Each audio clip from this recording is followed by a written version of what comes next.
नवरात्रि कब से शुरू और कब समाप्त होंगे और कलश स्थापना का शुभ मुहूर्त क्या रहेगा। नवरात्रों में व्रत में क्या खाना चाहिए और कौन सा फल नहीं खाना चाहिए, कौन सी गलती नहीं करना चाहिए, अखंड ज्योत की बाती का क्या करें, जौ हरे भरे जो होते हैं उसका क्या करें, कुछ लोग करते हैं गलती। इस बार चैत्र मास के शुक्ल पक्ष की प्रतिपदा तिथि 19 मार्च दिन गुरुवार को सुबह 6:54 से शुरू हो रही है। इससे पहले तक अमावस्या तिथि रहेगी और प्रतिपदा तिथि 20 मार्च दिन शुक्रवार को सुबह 4:52 पर समाप्त होगी। ऐसे में इस बार चैत्र नवरात्रि 19 मार्च दिन गुरुवार से प्रारंभ होंगे और नवरात्रि का समापन होगा। 27 मार्च शुक्रवार को महानवमी के दिन मान्यताओं के अनुसार अगर गुरुवार या शुक्रवार को नवरात्रि प्रारंभ होने वाली होती है तो उसका अर्थ होता है कि मां डोली यानी पालकी पर सवार होकर आती है, जिससे सामान्यता बहुत ज्यादा शुभ नहीं माना जाता क्योंकि ये अस्थिरता और चुनौतियों का संकेत होती है। अभी हाल ही में चंद्र ग्रहण भारत में देखने को मिला। जब जब भारत में चंद्र ग्रहण पड़ता है तो आंधी तूफान वर्षा बाढ़ जैसे हालात बढ़ते हैं, तो माता का पालकी पर सवार होना एक चिंता का विषय हो सकता है। अगर आप माता रानी के सच्चे भक्त हैं तो माँ आपकी रक्षा स्वयं करने आएंगी। बस धैर्य रखें और माँ की सच्ची भक्ति करते रहें, दिन रात माँ की सेवा में लगे रहें। माँ आपको आंधी तूफान से क्या जिंदगी मौत से जब आप लड़ रहे होंगे तो स्वयं बचाने आएगी। इसलिए इस बार माता पालकी पर ही सवार होकर आएंगी क्योंकि गुरुवार के दिन से नवरात्रि प्रारंभ हो रहे हैं। शुक्रवार के दिन महानवमी है। इस बार माता हाथी पर सवार होकर अपने लोक वापस लौटेंगी और धार्मिक मान्यताओं के अनुसार हाथी पर विदा होना बहुत ही शुभ संकेत माना जाता है। इसलिए भक्त इन 9 दिनों में माता रानी को प्रसन्न करने के लिए सामर्थ्य हो तो उपवास रखे, नहीं तो सच्चे मन से पूजा अवश्य करें। यदि समय हो और आप करना चाहते हैं तो कलश स्थापना भी जरूर करें और कलश स्थापना हमेशा शुभ मुहूर्त में ही करनी चाहिए, तभी 9 दिनों में की गई पूजा का संपूर्ण फल प्राप्त होता है। और इस बार नवरात्रि में 19 मार्च गुरुवार को कलश स्थापना का शुभ मुहूर्त, जो कि पहला मुहूर्त होगा, सुबह 6:54 से 7:43 तक रहेगा। भक्तों ध्यान रखिएगा कि इसी मुहूर्त में आपको कलश स्थापना करनी है क्योंकि इससे पहले तक अमावस्या तिथि रहेगी। अगर आप इस समय कलश स्थापना नहीं कर पाते हैं तो फिर दूसरा मुहूर्त रहेगा जो कि अभिजीत मुहूर्त रहेगा। दोपहर 12:10 से 12:58 तक अभिजीत मुहूर्त में भी कलश स्थापना करना बहुत शुभ माना जाता है। चैत्र शुक्ल पक्ष की प्रतिपदा तिथि को ब्रह्मा जी ने सृष्टि का निर्माण किया था और इस दिन मां दुर्गा का प्राकट्य हुआ भी मानते हैं। इसलिए चैत्र शुक्ल प्रतिपदा से ही हिंदू नव वर्ष का भी प्रारंभ होता है। तो आप सभी को हिंदू नव वर्ष की और चैत्र नवरात्रि की भी बहुत बहुत शुभकामनाएं।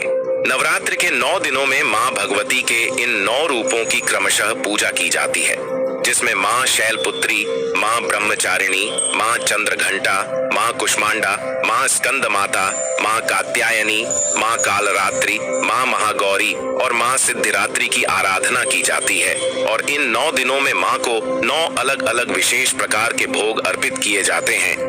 दोस्तों, 2026 कन्या पूजन का शुभ मुहूर्त चैत्र नवरात्रि में कन्या पूजन किस दिन करें, आइए ये भी जानते हैं। कन्या पूजन अष्टमी 26 मार्च, कन्या पूजन नवमी 27 मार्च। कन्या को भोजन खिलाने का समय 2026। कन्या यदि सो रही हो, यदि वह पहला निवाला आपके घर का खाए तो समझो आपका व्रत संपूर्ण हो गया। कन्या पहले भोजन, पहला निवाला जिस घर का खाती है समझो अब आपके दिन बदलने वाले हैं, माता की कृपा बरसेगी। कन्या पूजन में कन्याओं को भोजन खिलाने का समय ब्रह्म मुहूर्त में सुबह 4:11 से सुबह 6:56 तक शुभ मुहूर्त है। इसके बाद कन्याओं को भोजन करने का शुभ मुहूर्त सुबह 8 बजे से 21 मिनट से और 10:50 तक रहेगा। यदि आप कन्या पूजन कर सकें तो मुहूर्त में कर सके तो बहुत ही शुभ माना जाता है। दोस्तों, अब जानते हैं नवरात्रों में क्या खाना चाहिए, व्रत में क्या पीना चाहिए और कौन सी गलती नहीं करना चाहिए। नवरात्रों में हरे भरे जौ का क्या करें, अखंड ज्योत की बाती का क्या करें, संपूर्ण जानकारी वीडियो में है, तो माता का जयकारा लगा लगाते हुए, वीडियो को लाइक करते हुए शुरू करते हैं। देखिए, माता की सेवा में आपको बिल्कुल भी कंजूसी नहीं करनी है। दिल खोलकर माता रानी की सेवा करें। जितना हो सके माँ को प्रसन्न करने में लग जाएं। साल भर के इस त्योहार में माता धरती पर आती है और उसी पर कृपा दृष्टि बनाती है। जो माता को सच्चे हृदय से प्रसन्न करता है उसे रंग से राजा बनाकर ही जाती है। फिर चाहे वो राजा हो या भिखारी, माँ की नजरों में वो सबसे बड़ा है। जिसकी भक्ति में प्रेम, आस्था और माँ के प्रति सच्ची लगन हो, इसीलिए माँ की भक्ति में आनाकानी न करे। दोस्तों, एक बार सच्चे हृदय से कमेंट बॉक्स में लिखे जय माता दी और हमारे YouTube चैनल को सब्सक्राइब करके बेल आइकन जरूर दबाइएगा और कमेंट बॉक्स में अपनी राशि भी डाल दीजिएगा। यदि आपकी राशि के अनुसार हमारे पास कोई उपाय होगा तो हम आपके कमेंट में बता देंगे। दोस्तों, सबसे पहली बात, नवरात्रि में हम एक मिट्टी के प्याले में रेत और जौ भरते हैं ताकि हमारे घर में सुख शांति बनी रहे और माता प्रसन्न हो जाए। जौ जब हरे भरे होते हैं तो घर में हरियाली आती है और सुख समृद्धि की प्राप्ति होती है। जब जौ हरे भरे होते हैं तो समस्त देवी देवता खुशियां मनाते हैं और घर की उन्नति के लिए कामनाएं करते हैं, आशीर्वाद देते हैं। हरे भरे जौ में साक्षात माता रानी अपने 9 स्वरूपों के साथ खेलती है और घर में सुखों की बारिश होती है तथा धन की बारिश होती है। और जिस घर में जौ के अंदर से हरियाली नहीं आती है तो उस घर में पहले ही पता चल जाता है कि अब आपके घर में गरीबी आने वाली है तथा परेशानियां आने वाली है, क्योंकि आपने पूजा पाठ में कोई ऐसी गलती कर दी होगी जिसके कारण जौ में हरियाली नहीं आ पाई। देखिए, आपको बता दें, हैरानी वाली बात तो है, बिना पानी के मिट्टी में जौ डालते ही उग जाते हैं, वो भी बिना देखभाल करें हरियाली उसमें निकल आती है। लेकिन जब हम कलश स्थापना करते हैं और जौ बोते हैं तो ये बहुत ही सोचने समझने वाली बात है कि आपकी देख रेख भी जौ नहीं उगते, जबकि आपने पानी बराबर डाला, परिवार ने अच्छे से देखभाल की, फिर भी ऐसा होने के बाद जब उसमें जौ नहीं निकले तथा हरियाली न उगे तो समझ ले साक्षात माता रानी आपसे नाराज है, क्रोधित हो चुकी है। माता रानी अपनी संतान को सदैव माफ कर देती है। आप सच्चे हृदय से माता रानी से माफी मांग लें। माता करुणामय है और अपने भक्तों को, अपने बेटों को, अपने लाल को वह सदैव माफ करती है। जौ में कम हरियाली आना मतलब घर में धीरे धीरे खुशियों का वास होगा और ज्यादा हरियाली आने पर धन की वर्षा होगी। तेजी से व्यापार दिन दुगनी रात चौगुनी बढ़ेगा। कई लोग जौ में रोज पानी डालते हैं, जबकि इसमें पानी नहीं डाला जाता बल्कि पानी का छींटा मारा जाता है। इसीलिए जो सड़ जाते हैं, खराब हो जाते हैं। ऐसा न करें और इसी कारण हरियाली नहीं आती है। ज्यादा पानी डालने से ये खराब हो जाते हैं। दोस्तों, जौ जब आपके घर में हरे भरे हो जाए तब इसमें चांदी का सिक्का या 1 रुपया का सिक्का जरूर डालें। सिक्का डालने से माता रानी प्रसन्न होती है और आपके घर में धन का आगमन होना शुरू हो जाता है। दोस्तों, नवरात्रि समाप्त होने के बाद हरे भरे जौ का क्या करें, आइए जानते हैं। हमारे YouTube चैनल के माध्यम से पहली बात तो यह कि इसमें जो आपने 1 रुपया का सिक्का डाला है उसे आप अपने धन रखने के स्थान पर रख लें। इससे धन में बढ़ोतरी होती है। दोस्तों, और अंत में नवरात्रि समाप्त होने के बाद इन जौ में से थोड़े पत्ते माता रानी के प्रसाद के स्वरूप में पूरे परिवार को खिलाएं। इसके पत्ते खाना बहुत ही शुभ और मंगलकारी माना जाता है। इसे जो भी खाता है वो जल्दी बीमार नहीं पड़ता। और बाकी आप इन जौ को गंगा में विसर्जित कर दें या नदी की धारा में छोड़ दें। इससे आपका व्रत संपूर्ण और सफल हो जाएगा। दोस्तों, कई लोग अपने घर में अखंड ज्योत जलाते हैं और जो उसकी बाती होती है उसे कई लोग इधर उधर फेंक देते हैं या अपने घर में संभाल कर रख लेते हैं या फिर पानी में डाल देते हैं, जबकि इससे आपको कोई फायदा नहीं होता। जो अखंड ज्योति होती है उसे आप मामूली न समझे, ये बुझने के बाद भी जागृत अवस्था में होती है। इसमें साक्षात माता दुर्गा का वास होता है। यह चैतन्य अवस्था में जागृत होती है। दोस्तों, नवरात्रि समाप्त होने के बाद इसके बचे हुए तेल को आप बच्चों की मालिश करने के लिए रखें और आप भी इससे मालिश करें। इससे आपकी सभी बीमारी दूर हो जाएगी और आपके ऊपर सकारात्मकता का संचार होगा। और साथ ही साथ जो अखंड ज्योति की बाती होती है उसे आप करने से आपको धनी होने से कोई नहीं रोक सकता। बच्चे बड़े सभी बांध सकते हैं। इसको बढ़ा करने के लिए इसमें आप कलावा बांध सकते हैं। दोस्तों, नवरात्रि में जब कलश स्थापना की जाती है तो कलश के नीचे चावल जरूर रखे जाते हैं और कलश के ऊपर एक नारियल भी जरूर रखा जाता है। ऐसे में हम इन दोनों चीजों का क्या करें, आइए जानते हैं। सबसे पहली बात, कलश के ऊपर जो नारियल होता है उसे आप कन्या पूजन के दिन तोड़कर कन्याओं को बांट दें और आप भी माता रानी के प्रसाद के स्वरूप में खा लें। आप चाहे तो नारियल साबुत ही गंगा में विसर्जित कर दें। दोस्तों, और जो कलश के नीचे चावल रखे जाते हैं उसे आप थोड़ी हल्दी में पीला करके एक लाल कपड़े में बांधकर अपने धन रखने के स्थान पर रख लें या अपने पर्स में रख सकते हैं। इससे तेजी से धन बरहता है, माता लक्ष्मी की कृपा प्राप्त होती है। और बाकी चावलों को आप पक्षियों को डाल दें या गंगा में विसर्जित कर दें और जो कलश और जौ होते हैं उसे आप गंगा में विसर्जित कर दें। ऐसा करने से नवरात्रि का संपूर्ण फल प्राप्त होता है और व्रत रखने का फल शीघ्र ही मिलता है।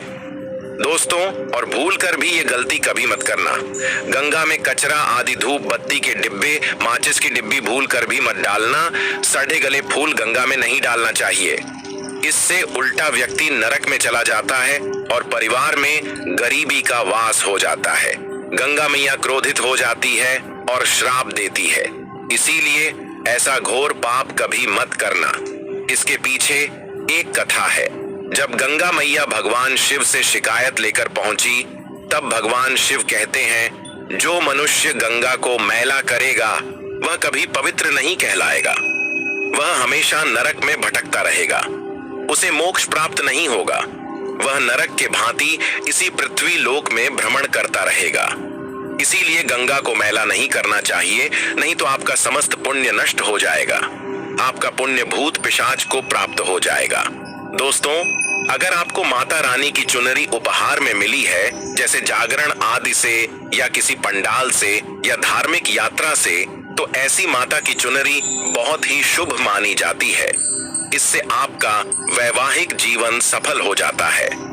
माता रानी की चुन्नी को आप संभाल कर रखें।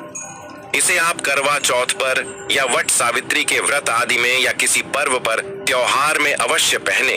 इसमें माता रानी का आशीर्वाद होता है जो आपको प्राप्त हुआ है। ऐसी चुनरी सदैव संभाल कर रखें, क्योंकि माता की चुनरी जागृत अवस्था में होती है। इसे मामूली न समझे। नवरात्रों में चाहे कुछ भी कर लेना, लेकिन यह कार्य जरूर करना। बिना पूजा पाठ के ही सारा फल मिल जाता है। आप चाहे कुछ करें या ना करें, लेकिन नवरात्रों में यह एक काम जरूर कर लेना। मैं माता रानी की सौगंध खाता हूँ, माता लक्ष्मी खुद आपके घर में चलकर आएंगी। आगे आपकी मर्जी। दोस्तों, नवरात्रि में बिना व्रत बिना पूजा पाठ के आपको संपूर्ण नवरात्र का फल मिल जाएगा। तो यह वीडियो ध्यान से देखना। अगर आपने व्रत नहीं रखा है, कोई बात नहीं, आपको परेशान नहीं होना है, क्योंकि कभी कभी हम काम के चलते या फिर ऑफिस वर्क होता है या कभी कभी कुछ हम ऐसे कामों में फंस जाते हैं जिसके कारण हम माता रानी के नवरात्रों में उनको टाइम नहीं दे पाते। तो आपको परेशान नहीं होना है। अगर आपने व्रत नहीं रखा है तो कोई बात नहीं, पूजा नहीं कर रहे हैं नवरात्रि में, कोई बात नहीं। दोस्तों, बस ये एक काम आपको कर लेना है। नवरात्रि में जितने भी लोग पूजा पाठ करते हैं उससे भी आपको अधिक BRH करके फल प्राप्त होगा। तो ये वीडियो ध्यान से देखना। आज की जो मैं वीडियो बताऊंगा बहुत ही सुंदर है, ज्ञानवर्धक जानकारी है। इस प्रकार की जानकारी आप लाखों रुपए खर्च करेंगे फिर भी कोई नहीं बताने वाला। हमारे चैनल का मकसद है जनहित एवं जन कल्याण करना, इसीलिए आप लोगों को इस प्रकार की अच्छी अच्छी जानकारी सिखाते हैं। तो आइए इस वीडियो में जानते हैं नवरात्रि में ऐसा कौन सा कार्य करने से बिना व्रत बिना पूजा या फिर बिना कन्या भोजन के सारे फल की प्राप्ति हो जाती है। केवल सच्चे मन से अगर नवरात्रि के समय में कोई भी व्यक्ति पूरे मन के साथ, पूरे विश्वास के साथ, सच्ची लगन और आस्था के साथ अगर दुर्गा सप्तशती में वर्णित सिद्ध कुंजिका स्रोत का पाठ कर लेता है तो संपूर्ण दुर्गा पाठ का फल उन्हें प्राप्त हो जाता है। जो भी आप व्रत रखते हैं, माता रानी के लिए आप चाहते हैं कि माता रानी का आपके ऊपर आशीर्वाद प्राप्त हो, आपको माता रानी की कृपा मिले। आपकी कोई अधूरी मनोकामना है जो आप चाहते हैं कि आपकी अधूरी मनोकामना पूर्ण हो जाए। सरकारी नौकरी हेतु पितृ दोष, राहु दोष, मंगल दोष, कर्ज दोष, शनि दोष, कर्ज का दोष, गरीबों का दोष मात्र पल भर में दूर होगा। तो अगर आपने नवरात्रि का व्रत रखा है तो वो सारे फल अगर आप चाहते हैं और उसका 1000 गुना फल प्राप्त हो जाए तो नवरात्रि के समय में दुर्गा सप्तशती का पाठ जरूर करना। और जो लोग नवरात्रि का व्रत नहीं रख पाते हैं या किसी कारणवश उन्हें टाइम नहीं मिल पाया है, ऐसे व्यक्ति दुर्गा सप्तशती में वर्णित सिद्ध कुंजिका स्रोत का पाठ जरूर करना। पूर्ण रूप से आपको नव दुर्गा माता का पूजा पाठ करने से, नव दुर्गा के 9 दिन व्रत करने से, कन्या भोजन कराने तक जो फल प्राप्त होता है, दोस्तों केवल इस पाठ को सच्चे मन से अगर एक दिन, अगर आप जो है इस पाठ को नवरात्रि के एक दिन बस केवल आप जो है बैठ करके जप लेते हैं तो पूर्ण रूप से आपको फल प्राप्त हो जाता है। मैं आप लोगों को बताना चाहूंगा, जो लोग समर्थ हैं ऐसे लोगों को कन्या पूजन भी जरूर करना चाहिए। मैंने कल की भी वीडियो में बताया था। अब कन्या पूजन का बेनिफिट क्या है तो माता रानी स्कंद पुराण में भी लिखा है और कई सारे हमारे जो है देवी पुराण में भी इसका वर्णन मिलता है। माता रानी जितना पूजा पाठ से प्रसन्न होती है उतना ज्यादा कन्या भोजन कराने से हो जाती है, क्योंकि कन्याओं को देवी का स्वरूप माना जाता है और जो कन्या होती है नवरात्रि के समय में ये साक्षात नव दुर्गा का स्वरूप हो जाती है। मैं कन्या पूजन के बारे में विस्तार से वीडियो के अंत में बताऊंगा, तो वीडियो में कंटिन्यू बने रहना। कन्या पूजन कैसे करना है और क्या मुहूर्त है सब बताऊंगा। दोस्तों दूसरी जानकारी बता रहा हूं, ये जानकारी आपकी जिंदगी में बाहर लाएगी, आपके जीवन में चल रही परेशानी को दूर करेगी, क्योंकि हम आप लोगों को बहुत सरल और साधारण सी विधि बताते हैं जिसमें आप सभी दर्शकों का कल्याण छुपा होता है। तो नवरात्रि के दौरान आपको एक पुष्प का पौधा जरूर लगाना है। मैं इसका फायदा भी बताऊंगा कौन कौन से पुष्प लगने चाहिए।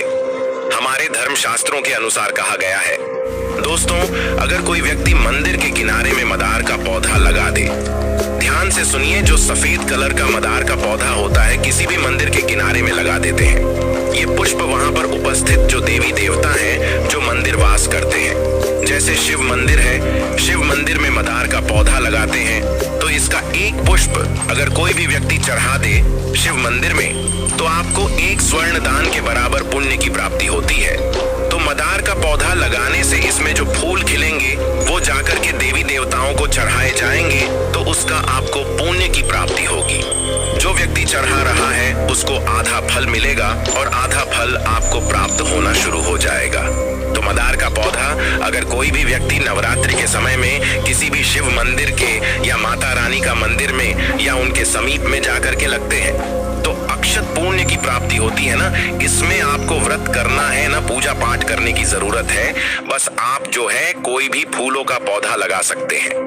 इस श्रेणी में आते हैं जैसे मदार का पौधा, सदाबहार का पौधा। सदाबहार जो हमेशा हरियाली रहता है और ये हमेशा फूलते हैं, ऐसे फूल का आपको चयन करना है जो हमेशा फूलते रहे, जिसमें फल फूल आते रहे। तीसरे नंबर पर आता है कनेर का पौधा। जो कनेर का पौधा है यह देवी माँ का श्रृंगार कहा गया है। कनेर के पौधे से अगर कोई भी व्यक्ति कनेर का पौधा, सफेद कलर का अगर कनेर है तो फिर इसे अति उत्तम माना जाता है। कनेर के पौधे को पार्वती का स्वरूप कहा गया है। धर्म शास्त्रों में तो कनेर का पौधा चढ़ाने से माता रानी बहुत प्रसन्न होती है और गोदान के बराबर हमें फल की प्राप्ति होती है। आप चाहते हो तो गुड़हल का पौधा लगा सकते हैं। दोस्तों मंदिर के किनारे में, देवी मंदिर के किनारे में अगर कोई भी व्यक्ति गुड़हल का फूल का पौधा लगता है तो हमारे धर्म शास्त्रों में ऐसा कहा गया है, गुड़हल के वृक्ष पर साक्षात मां जगदम्बा का वास होता है।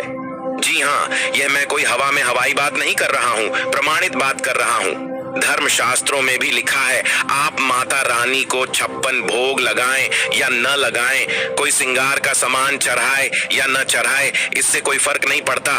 लेकिन अगर कोई भी व्यक्ति नवरात्रि के समय में गुड़हल का पुष्प माता रानी को सच्चे मन से अगर माला पिरो करके 21 की संख्या में या 11 की संख्या में चढ़ा दी जाए तो उस व्यक्ति की वह मनोकामना पूर्ण होने से साक्षात ब्रह्मा भी नहीं रोक पाते हैं। गुड़हल का फूल माता रानी को चढ़ाने से नवरात्रि में आपने पूजा पाठ व्रत रखते हैं, पूजा पाठ कर रहे हैं, कोई बात नहीं। अगर आप व्रत नहीं कर पा रहे हैं, पूजा पाठ में टाइम नहीं दे पा रहे हैं, तो गुड़हल का फूल माता रानी को नवरात्रि के किसी भी एक दिन 21 फूलों की माला पिरो करके माला बना करके माता को चढ़ा देना संपूर्ण व्रत का फल मिल जाएगा।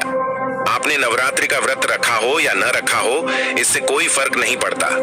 बस गुड़हल का फूल माता रानी को चढ़ा देना।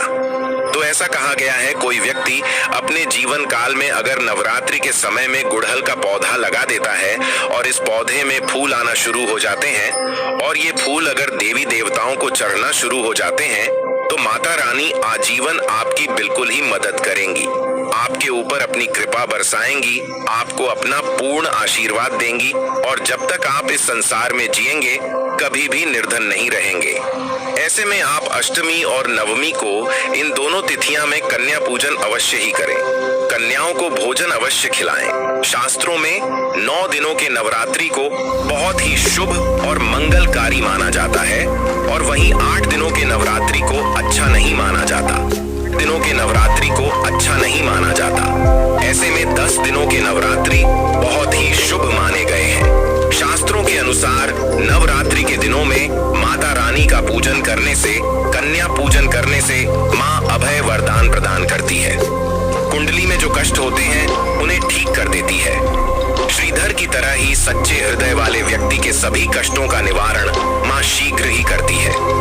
माँ की उपासना से विनम्रता का विकास होता है। सभी कष्ट, दरिद्रता, दुख कष्ट नष्ट हो जाते हैं।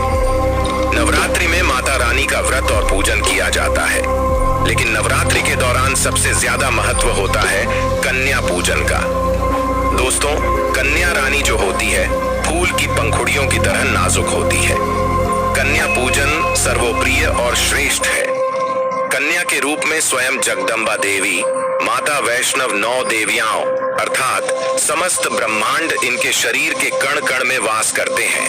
बहुत कम लोग जानते हैं 33 कोटि देवी देवताओं का वास होता है। कन्याओं के मस्तक पर कन्या चाहे छोटी हो या चाहे बड़ी हो, वह सदैव पूजनीय है, माँ के समान मानी जाती है। दोस्तों, माना जाता है व्रत और उपासना से माता रानी इतना प्रसन्न नहीं होती है जितना कि कन्या पूजन से होती है। नवरात्रि में छोटी छोटी कन्याओं को माता रानी का स्वरूप माना जाता है। कन्याओं को भोग लगाया जाता है, उन्हें प्रसन्न किया जाता है और बदले में आशीर्वाद मांगा जाता है।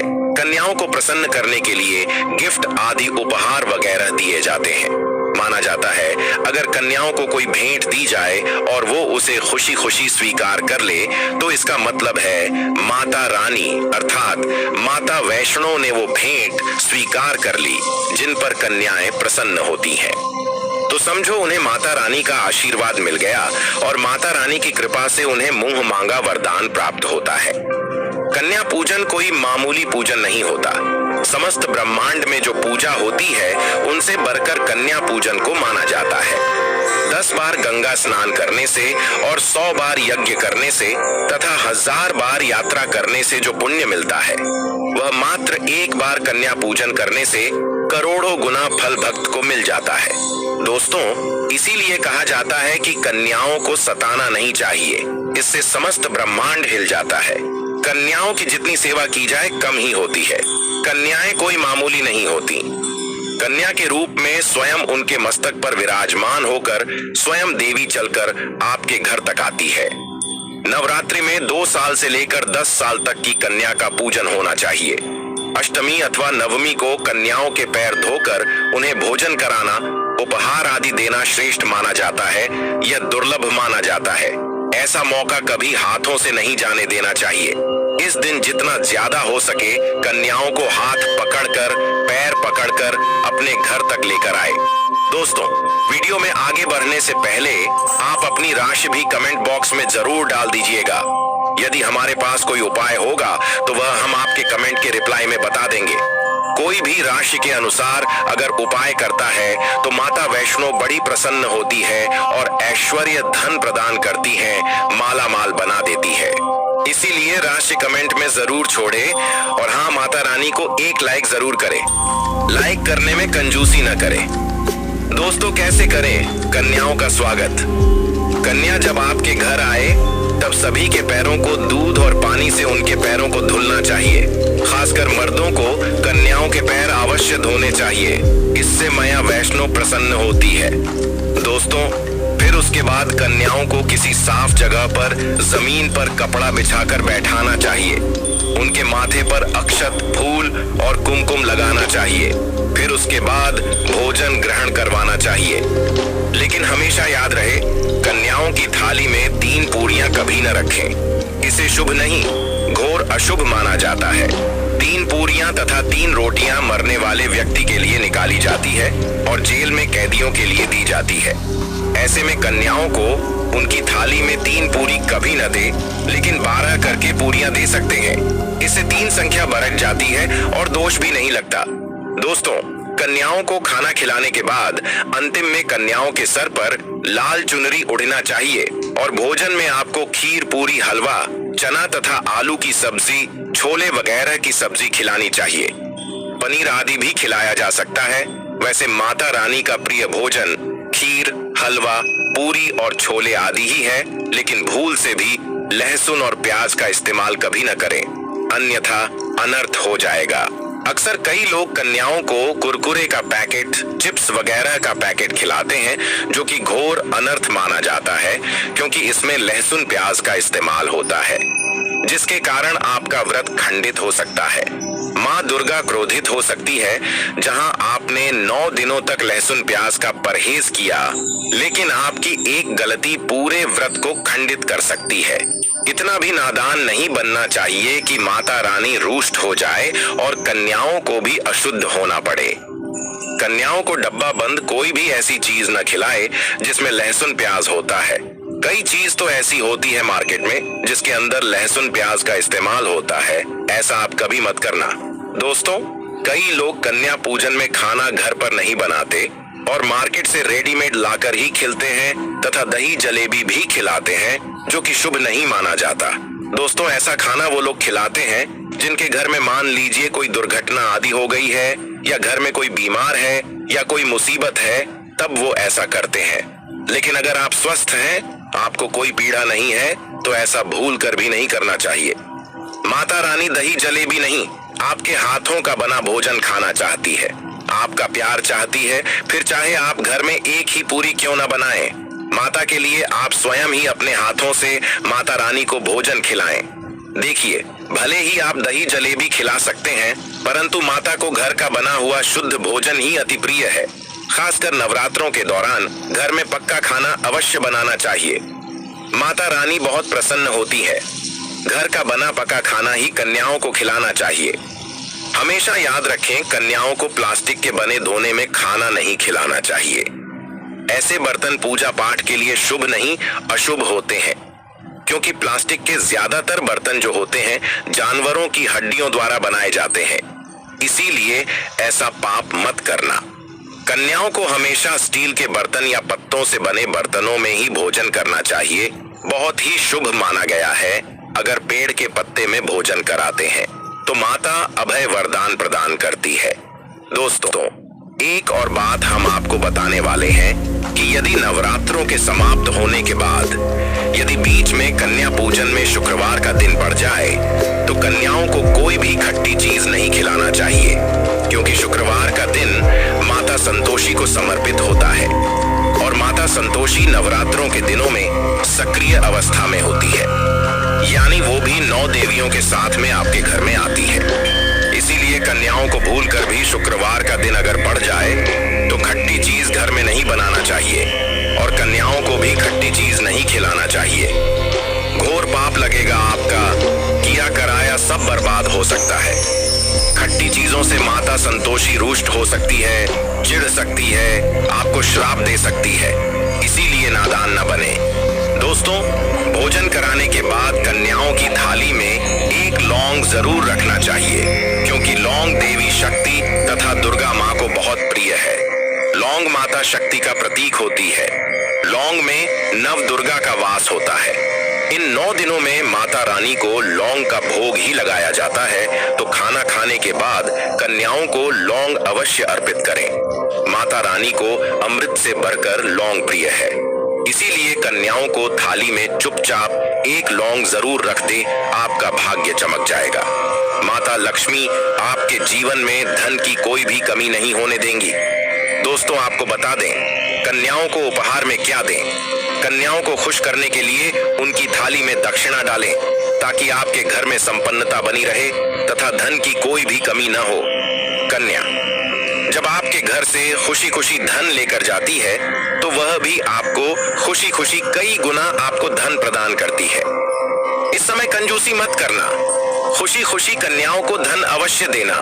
कन्याओं को कोई सुंदर गिफ्ट दे सकते हैं। शास्त्रों में बताया जाता है कि कन्या जितना खुश होती है, माता रानी उतना ही जल्द फल की प्राप्ति प्रदान करती है। ऐसे में आप कन्याओं को चॉकलेट बॉक्स दे सकते हैं तथा खूबसूरत कपड़े दे सकते हैं। याद रहे, काले कपड़े न दें और स्टील के बर्तन भी गिफ्ट के तौर पर दे सकते हैं। याद रहे कि कन्याओं को लोहे का कोई भी सम्मान नहीं देना चाहिए, नहीं तो राहु केतु का प्रभाव आपके जीवन में प्रवेश कर जाएगा। राहु काल तथा राहु दोष आपको लग जाएगा, आप बर्बाद भी हो सकते हैं। दोस्तों, जब कन्या अपने घर के लिए प्रस्थान करें, तो उनके चरण जरूर छू ले और अपने मन में अपनी प्रार्थना को पूरा करें। सच्चे दिल से मांगी हुई मुराद माता रानी अवश्य ही पूरी करती है। सच्चे दिल का मतलब होता है मन में कोई भी लालच ना हो, और अगर वो लालच माता को पाने के लिए बन जाए तो उसे बोलते हैं सच्ची श्रद्धा और सच्ची भक्ति। ऐसी भक्ति के आगे स्वयं 43 कोटि देवी देवता आपको नमस्कार करते हैं। दोस्तों, नवरात्रों के दिनों में अगर मिल जाए आपको ये संकेत, तो समझो माँ दुर्गा आपके घर में आ चुकी है। ये संकेत बताते हैं माँ दुर्गा का आशीर्वाद आपको प्राप्त होने वाला है। तो आइए शुरू करते हैं दोस्तों। पहला संकेत, जब आप कलश स्थापना करते हैं तो जौ कैसी निकाली है? हरियाली बहुत ही शुभ मानी गई है। कहा जाता है कि जौ से निकाली हरियाली हमारे भविष्य में होने वाले अच्छे और बुरे होने का संकेत देती है। ये सभी बातें हमारे आने वाले साल का भविष्य बताती हैं। यदि आपने जौ बोए हैं और वो किसी कारणवश नहीं हो पाए हैं, तो ये संकेत बड़ा ही मनहूस माना गया है। कहा जाता है कि नवरात्रों में जौ अगर सूख जाते हैं या बरहाते नहीं है, तो आपको समझ लेना चाहिए कि ये साल आपका खराब होने वाला है तथा घर में कोई बीमारी आने वाली है, या दिन दुगनी रात चौगुनी आपकी कम होने वाली है या घटने वाली है। दोस्तों, ये धन हानि का संकेत माना गया है, क्योंकि आपने कोई न कोई गलती ऐसी कर दी होगी जिसके कारण माता रानी नाराज हो गई है। इसीलिए माता रानी से आप क्षमा अवश्य मांग लें। माँ अपने भक्तों को अवश्य माफ करती है। माँ ही होती है जो अपने बेटे को, अपने लाल को हर गलती पर माफ करती है। लेकिन ऐसा बेटा किस काम का जो माँ से माफी न मांगे। इसीलिए माता रानी से अपनी गलती की माफी अवश्य मांग ले। माँ वैष्णव अपने भक्तों को कभी निराश ही नहीं करती, बल्कि उन्हें धन धान्य से और खुशियों से परिपूर्ण बना देती है। और दोस्तों, यदि जा हरे भरे हो जाते हैं तो ये शुभ संकेत होता है। इससे आने वाले समय में आपको बहुत ज्यादा ही धन लाभ होगा। माना जाता है कि 1 रुपए का सिक्का या चांदी का कोई भी सिक्का जौ के बीचों बीच में अगर मिट्टी में दबा दिया जाए तो घर में सुख समृद्धि आती है। माता लक्ष्मी दौड़ी दौड़ी चली आती है। जौ के अंदर हमेशा 1 रुपए का सिक्का अवश्य डालना चाहिए। जौ को खाली नहीं रखना चाहिए, उसमें धन वगैरह अवश्य डालना चाहिए। इससे माता का आशीर्वाद सदैव परिवार पर बना रहता है और जीवन में कोई भी संकट नहीं आता।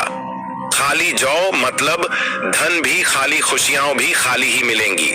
दोस्तों, नंबर 2, यदि आपकी नींद नवरात्रों के दौरान सुबह 4 बजे के आसपास खुलती है तो इसे बड़ा ही शुभ संकेत माना जाता है, क्योंकि ये समय ब्रह्म मुहूर्त कहलाता है। इस समय देवी शक्ति अपने सच्चे भक्तों को ही जागती है। इस समय उठाना मतलब माता की कृपा प्राप्त करने के बराबर माना गया है। ये संकेत बताते हैं कि माता की सच्ची भक्ति का प्रभाव आपके ऊपर हो चुका है। और माता रानी आपको जल्दी ही कोई खुशखबरी देने वाली है। माँ आपकी सच्ची भक्ति से बहुत खुश है। दोस्तों, नंबर 3, यदि नवरात्रि में आपका मन प्रसन्न होने लगे, पूजा पाठ में आपका मन लगने लगे, पूजा करते समय मन का शांत होना यह दर्शाता है कि आपको बहुत जल्द माँ की कृपा प्राप्त होने वाली है। माता रानी आपकी भक्ति से बहुत खुश हैं। आपकी भक्ति माता रानी को आनंद दे रही है। ऐसे व्यक्ति को समझ जाना चाहिए कि उसके जीवन में अब अच्छा समय आने वाला है। दोस्तों, नंबर 4, नवरात्रों के दौरान अगर माँ के गले से फूल गिर जाए तथा जौ के हरे भरे पत्ते अगर बिन हवा के हिल जाए तो इसे अति उत्तम माना गया है। ये संकेत बताता है कि माता रानी का आगमन आपके घर में स्थायी रूप से हो चुका है। आपको माता लक्ष्मी की कृपा प्राप्त होने वाली है। ये संकेत कुछ खास लोगों को ही दिखाई देते हैं। माना जाता है कि पूजा करते समय अगर धुआं अधिक बरस जाए तो इससे ये पता चलता है कि आपके घर से गरीबी हमेशा हमेशा के लिए जाने वाली है। भूत प्रेत आत्माएं अब आपके घर से हमेशा के लिए जाने वाले हैं। पूजा करते समय धुएं का अधिक होना बहुत ही शुभ और मंगलकारी माना गया है। ये संकेत भविष्य में अच्छे परिणाम को दर्शाते हैं। दोस्तों, नंबर 5, द्वार पर गाय का आना। वेदों में बताया जाता है कि नवरात्रि के दौरान गाय माता का घर में आना बड़ा ही शुभ संकेत माना गया है। नवरात्रि में द्वार पर गाय का आना अत्यंत शुभ है। यदि आपके भी द्वार पर गाय आती है तो गाय के माथे पर कुमकुम लगाना न भूलें तथा गाय को रोटी जरूर खिलाएं। इससे महादुर्गा अत्यंत प्रसन्न होंगी और आपकी झोली खुशियों से भर देंगे। द्वार पर गाय का बार बार आना भी जीवन में आने वाले अच्छे संकेतों की ओर इशारा करता है। दोस्तों, नंबर 6, सपने में शेर का दिखाई देना। अगर आपके सपनों में माँ दुर्गा दिखाई देती है, अर्थात कोई भी देवी अगर आपके सपनों में दिखाई देती है तो बड़ा ही शुभ माना गया है। नवरात्रों के पावन अवसर पर माता के दर्शन किसी खास भक्तों को ही होते हैं। ये सपने कभी किसी को शेयर मत करना। यदि माता की सवारी तथा शेर रात्रि में सपने में बार बार दिखाई देता है तो माँ दुर्गा आपसे प्रसन्न है। ये संकेत बताते हैं कि जल्द ही आपकी कोई मनोकामना अवश्य पूर्ण होगी और आपके शत्रुओं का नाश हो जाएगा। शत्रु आपके नाम से ही थर थर कांपने लगेगा। माँ दुर्गा का वाहन शेर है, इसीलिए नवरात्र में शेर का दिखाई देना अत्यंत शुभ संकेत होता है। दोस्तों, नंबर 7, यदि कोई छोटी कन्या आपको सुबह सुबह लाल वस्त्र धारण किए हुए दिखाई देती है तो आपने साक्षात माँ दुर्गा के दर्शन किए हैं। यदि नवरात्रों में सबसे पहले आपके घर में कन्याओं का आगमन हो जाए तो समझो आपको दुनिया की कोई भी शक्ति, ब्रह्मांड की कोई भी शक्ति आपको करोड़पति होने से नहीं रोक सकती। आपके जीवन में आपके घर में माता लक्ष्मी का आगमन होने वाला है। आप दिन दुगनी रात चौगुनी तरक्की करेंगे। अब आप खुशियां बनाइए और मिठाइयां बांटें। ऐसे में कन्याओं को भरपूर तरीके से खुश रखें और उनका आगमन दूध से चरण धुलाकर करे, कोई भी कंजूसी न करे। दोस्तों, माता रानी आपको ये संकेत दे रही है कि अब आपका बुरा समय समाप्त हो चुका है। अब जीवन में सुख समृद्धि के द्वार खुल जाएंगे। तो कमेंट बॉक्स में लिखे जय माता दी।